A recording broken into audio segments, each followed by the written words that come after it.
Hello and welcome once again to The Way I See It. My name is Vanessa Coleman, and today I'm going to read an extract from a very interesting article by Peter Kernig. Peter is an economist and geopolitical analyst. He is also a former World Bank staff and worked extensively around the world in the fields of environment and water resources. He is also an author. And this article today is entitled "The Collapse of the European Union, Return to National Sovereignty and to Happy Europeans," and it's dated the 12th of May 2016. If the EU were to collapse today, both the TTIP, Transatlantic Trade and Investment Partnership, and the TISA, talks, that's Trade in Services Agreement, would come to a standstill. Any one of the 28 EU countries, or better, even of the 19 Eurozone countries, could bring the EU down. A Grexit, a Brexit, a fiasco emerging from the forthcoming rehash of the Spanish elections, or a firm decision by a government on its mostly Troika-imposed debt could bring the house of cards of the dollar pyramid scheme to fall and erase once and for all the enslaving dollar-euro hegemony. Debt could be renegotiated in newly restored national currencies. Remember, the euro is barely 15 years old, so returning to national currencies should not be dramatic, but rather a sigh of relief. Relief from a debt trap, and relief from Washington's and Brussels' boots of oppression. Imagine what a collapse of the EU and the Eurozone would mean for the Greek people. Though rumours have it that more than half the Greek are still adamant in hanging on to the destructive euro. I bet its collapse would have hundreds of thousands dancing in the streets. Syriza could forget the currency negotiated additional €3 billion austerity budget cuts, even less pension and higher taxes for the poor.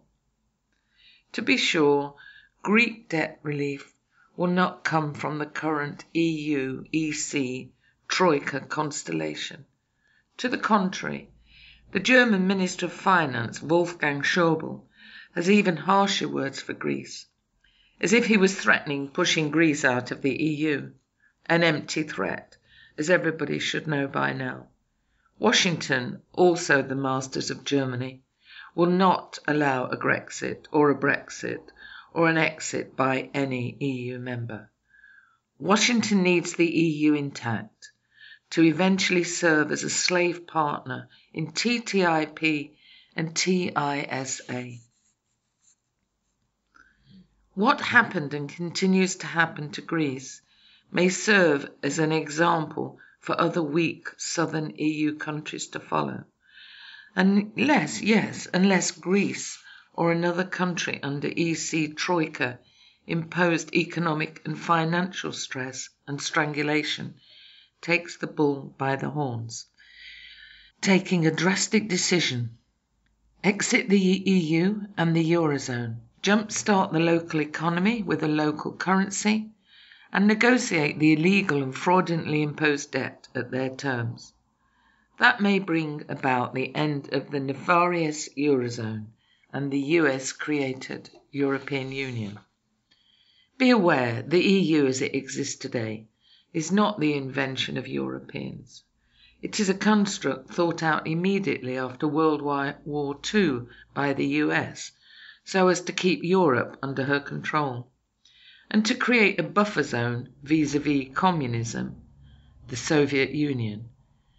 It works so far. This idea still prevails, as we see every day how Russia and her leader is being demonized and slandered by the Western media. Let us be frank, if it weren't for the strategic clear-headedness and foresight of President Putin, we, Europe, would be for the third time in 100 years enmeshed in a world war.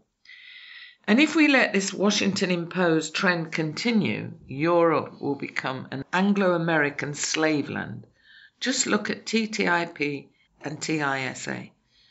A true federation of sovereign European countries down the road, perhaps even with a common currency and a real central bank, may be a viable long-term solution for Europe.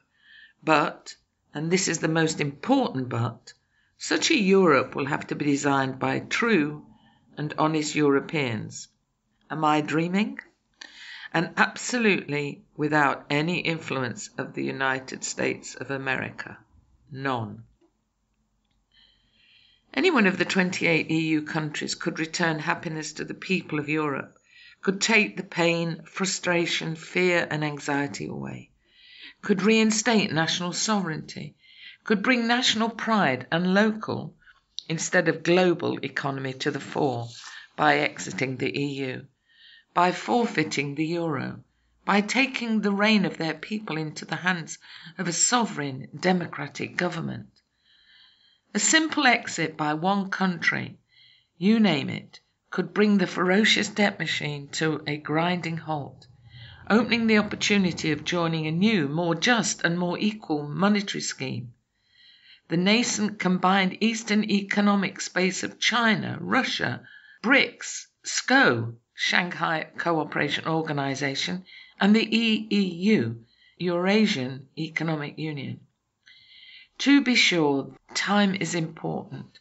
Not for nothing Obama is pushing for speedy conclusions and signing of the disgraceful TTIP. The signing of these predatory agreements, TTIP, TISA, TPP, is a key agenda item of Obama's presidency, his corporate and military legacy. NATO expansion is part of it, may depend on it. Once these treaties are signed, there is no way back.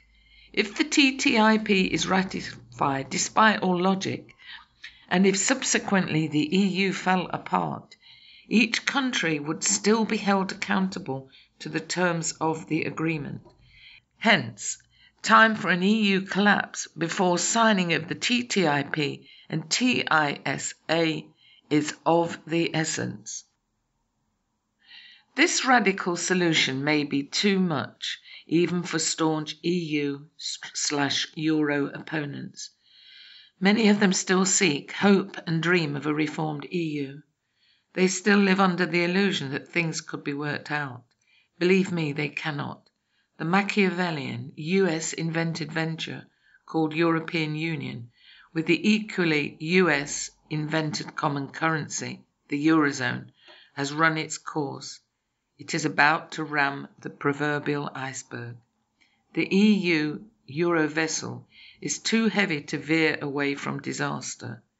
Europe is better off taking time to regroup, each nation with the objective of regaining political and economic sovereignty, and perhaps with an eye, a couple of generations down the road, envisaging a new united Europe of sovereign federal states, independent, totally delinked from the diabolical games of the Western Anglo-American Empire.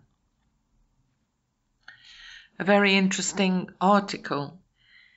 And the more I listen and read about this TTIP, the more worrying it becomes. So let's hope and pray that the people of Great Britain realise that they must put leave on the referendum paperwork on June the 23rd. Anyway, that's it for today, folks. Hope you're having a great day. And until we meet again, it's bye for now. And thank you.